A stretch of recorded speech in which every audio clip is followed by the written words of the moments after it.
When super rich fight, they fight for influence, they fight for dominance, and they fight for prestige. In order to maintain their empire, any company or a dominant company needs to have all these three traits by their side: influence, prestige, and dominance. Influence helps them to maintain or set the narrative in the government formation or government policy formation. Dominance keeps their competitors away, and prestige makes their branding stronger. So these all things together makes the company successful for a very long time.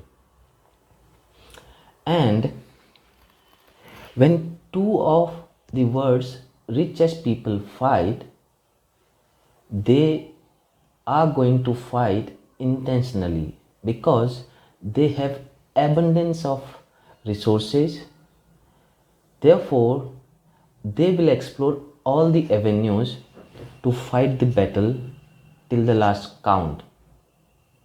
I am talking about Mr. Mukesh Ambani, India's richest man, and the world's richest person, that's Jeff Bezos, by a distance. They both are fighting, and they both are fighting for a relatively smaller company called Future Retail. Amazon claims that the agreement between Future Retail and Reliance Industries is in violation of their already pre-existing agreement with Future Retail. So there is a huge legal battleground, and there are a lot of legal aspects there. We will not touch upon legal aspects, but we will explain the basics why the fight is erupting now. Before we come to more details around the fight, we need to look at one key aspect, that is e-commerce. E-commerce is India's fledgling business, and it is going to rise for next many decades. India in its digitization journey is still a nascent player, and a country of 1.3 billion people open for businesses for overseas players is a fertile ground for any company and for any company's future plans. Therefore, it is a battle of prestige, influence, and dominance for over next many decades. And if we go by all the data which suggests that in next 20-30 years, India is going to be a very big player in international community. India's GDP could be world's third largest GDP. India's purchasing power can be second largest. Therefore, any big brand cannot take the risk of ignoring India's 1.3 billion people available readily with favorable policies. So the battle on the surface looks like that legal battle of small companies buyout, but it is about a huge market and how to keep their right strategy intact for that market. So the e-commerce is going to play a very big role in that. If digitization and the overall push is anything to go by, it indicates that in next 10-15 years, India's population will trade more and more online. Therefore, the culture of e-commerce is going to be the future of commerce in general. So we need to look at couple of aspects related to e-commerce before we get into some of the details around the fight. About 5 years ago, or maybe 3-4 years ago, the traditional way how an e-commerce platform, which they also call a marketplace, used to open a subsidiary, and through this subsidiary they will buy a huge quantity of products, and they will list all these products in their own marketplace. And because they are going to buy in a huge quantity and volume, that gives them huge negotiation or negotiating power with the producer, and that sets these smaller vendors on a relatively weaker space. So the smaller vendors has really no way to compete with these deep pockets which offer discounts to lure more and more customer. Even if you are listed in these companies, you are unlikely to find the buyers of your products.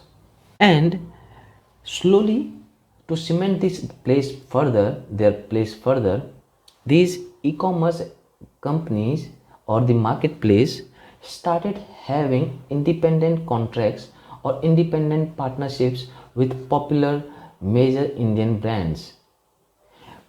Brands like Shopper Store, Shopper Stop, or Aditya Birla Fashion, or many other brands like that. They started having these contracts where their products will be available on one marketplace or other marketplace exclusively.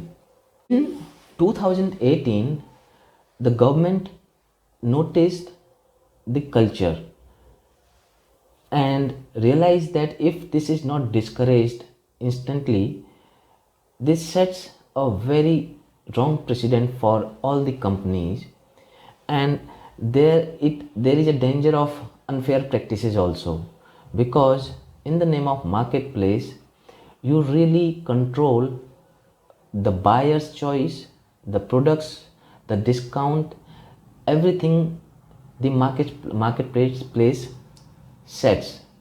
Therefore, it is not free and open for small businesses. This was the main reason Indian government came up with a new e-commerce policy in 2018.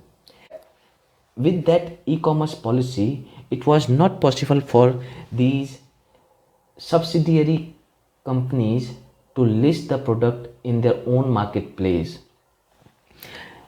So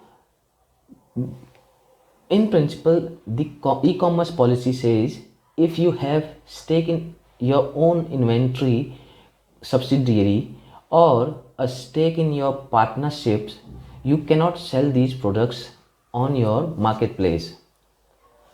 So that's why they had to find another way to deal with this new rule after huge uproar. And the new mechanism they found was adopted by, let's say, Future Retail or Future Group company, where Future Retail established one of the subsidiary called Future Coupons, and that Future Coupons had a stake in Future Retail. Future Retail, as you probably know, is a retail giant in India and has a widest connectivity throughout India with people of India. So it's a trusted retail chain in India. So Future Coupons held the stake in Future Retail, and the marketplace called Amazon in this case, instead of having a direct stake in Future Retail, decided to have a 49% stake in Future Coupons. And the agreement was such that they were given preferential rights to acquire more stake in Future Coupons, and indirectly gain the control of future retail. In 2020, due to the pandemic and the lockdown, future retail found itself in a very tough place. There were not no footfall in their future retail chain. There were hardly any takers, so the business came to a standstill. And while their revenues were lost completely, their expenses were as it is. Their debts, they had to pay or repay their debts or their installments. They had to maintain their employee expenses, their infra expenses. That put them on a very tough spot. And one of the installment or debt installment, they defaulted. That put a lot of pressure on their ratings, and all the lenders came to their door, knocking their doors. There they found themselves in no man's land. That's why they had sold themselves to Reliance. Now Reliance, who by the way runs India's biggest retail chain called Reliance Retail, number one retail, decided to invest in future retail, or decided to acquire future retail for about $3.5 billion. And what was Reliance's gain out of that deal was an interesting aspect. So how do you really maintain your leadership dominance is a matter of great study for a lot of people. But one of the strategy which is implemented often to counter your competitors are or is to deny them the opportunity to scale and match up to your um, capabilities. And this is what happened.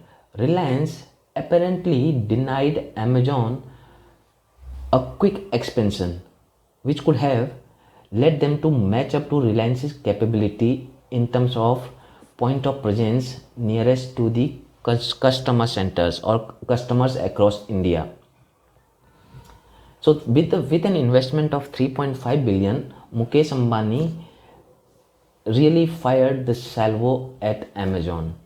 And Amazon was at the back foot because they were building their whole new model according to their new according to the new e-commerce policy, which got a big hit.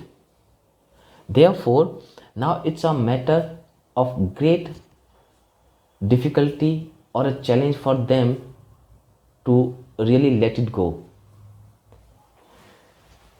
And the battle does not only cover this much, as the battle is far deeper. There are few things which really need some attention around the battle between these two titans. We will need to explore and spend little bit of more time on these aspects. So I will come to that point in my next video, where I am going to talk about how these two titans can really are trying to save their future empire and make their industries, companies, enterprise continue to maintain their dominance. So till that time, stay safe and stay connected. Thank you.